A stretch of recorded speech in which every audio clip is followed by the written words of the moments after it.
amaanaa eeggachuu, dhugaa dubbachuu. Hayyaka assalamu alaikum warahmatullahi wabarakatuh.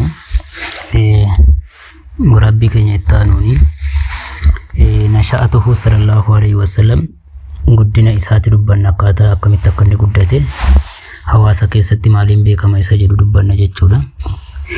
Ishtuhira sallallahu alaihi wasallam ergamaan keenya ni beekame bayna qawmihi ummata isaa gidduutti bijami'il khisaalil mahmudati haalota faarfamtuu taate hundaan beekama jechuudha. Haala gaarii taate waan jedhamu hunda isiiti qaba.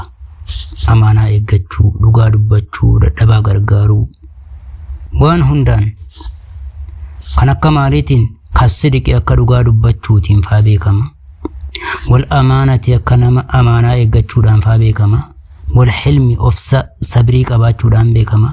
Wal hayaa'i yeelloo qaanfii qabaachuudhaan beekama. Wattawaadu'i namaaf of gadi qabuu, of guddisuu dhiisuudhaan beekama. Inumaayyuu hattaa laqabuuhu amma jarri maqaa isaaf moggaasanitti maal jedhanii bil amiini amanamaa jedhanii amma jarri maqaa isaaf baasanitti. Qabxii lammaffaan wakaana ni ta'e qawmuhu ummanni isaatii fi wa'ashiiratuhu firoottan isaa yuhibbuunahu kan isa jaallatan ta'an.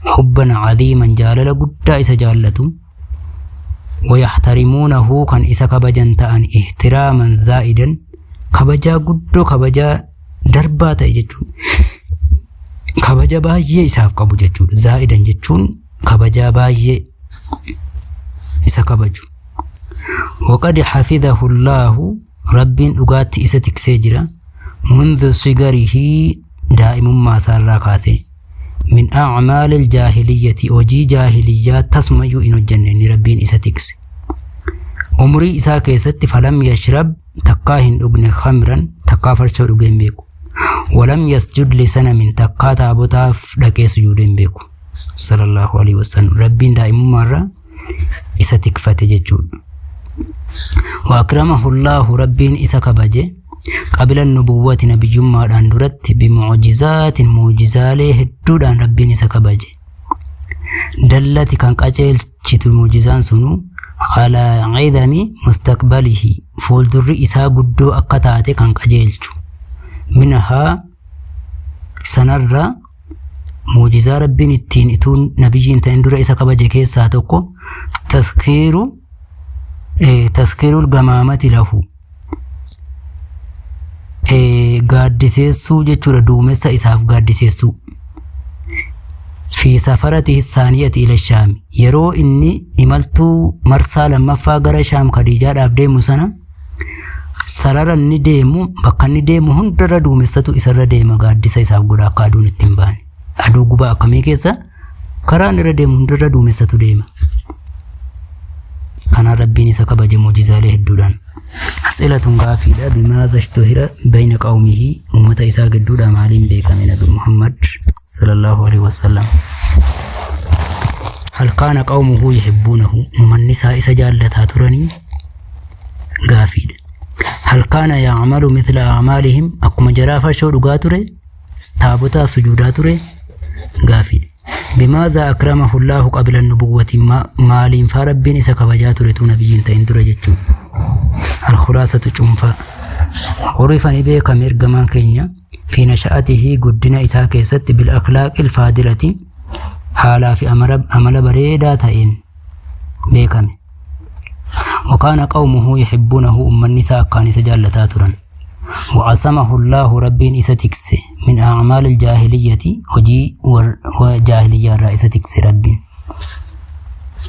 بقولنا كل تقفان حياته قبل الرسالة إتو إرغان إساتين أفنترا أقامت تجراتات ركان جدو دبنا قبتلي أفروف جلا قبا إني تقفان حينما قارب الأربعين حينما قارب يرمديهاتو الأربعين وقاء فرتمق في يرمديهاتو من عمري إسارة أحبني جالتي الابتعاد فقاتشو جالتي عن الناس نمر فقاتشو جالتي ولا عبادتي ibaadaadhaaf namarraa fagaachuu jaallate.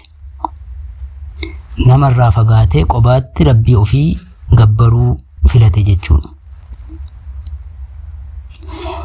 Qabxii lammaffaan waqad ikhtaara dhugaatti ni filate li'ibaadatihi ibaadaa isaatiif gaara Hiraa'in tabba yookaan immoo holqa Hiraa jedhamu keessa achitti dhokatee rabbiin gabbaruu filate.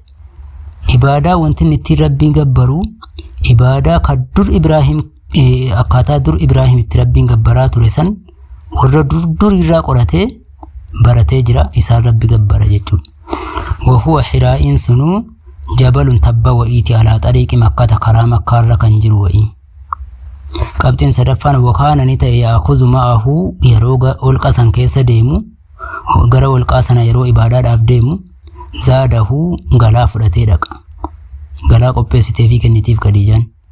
Wa'idaa faraga yeroo raawwate yookaan immoo yeroo fixe raja'a ni deebi'a ilaa zawjatihi gara haadha manaa isaa as-sayyidati Khadiijata gara Khadiijaa deebi'ee fayaakuzu gayrahu ammas galaa kan biraa fudhate ammas achitti deebi'a ibaadaadhaaf isiinis achitti isa jabeessisan dhorkitu.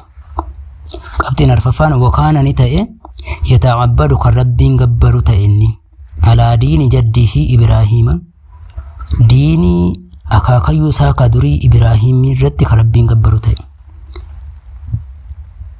Min 10 ayyaamin ilaa shahrin gaafa dhaqee guyyaan 10 guutuu kaasee hanga dhaqee ji'a guutuutti jechuudha. Guyyaa 20 kan rabbiin gabbaru ta'e jechuudha. Ji'a keessaa guyyaa 20 gaafa 10 irraa kaasee hanga gaafa 30tti jechuudha. As'ilatun gaafiidha. Mataa ahabba yoom jaallate ergama rabbii alitti aada namarraa qobaa ba'ee rabbiin gabbaruu filachuu jalqabuunsaa umrii waggaa meeqatti? Aina kaana yata'abbadu eessatti rabbiin gabbaraa ture? Min ayna kaana ya'kulu yeroo goda yookaan immoo holqa keessa taa'ee rabbi gabbaru sana maal nyaataa ture? Alaa ayyi diiniin kaana yata'abbadu diinii eenyuutiin rabbiin gabbaraa ture? Kam kaanati muddatu ibaadatihi hangami hanginni rabbiin gabbaru baatii keessaa hangami kan jedhudha. Alkulaasatu cuunfaadha.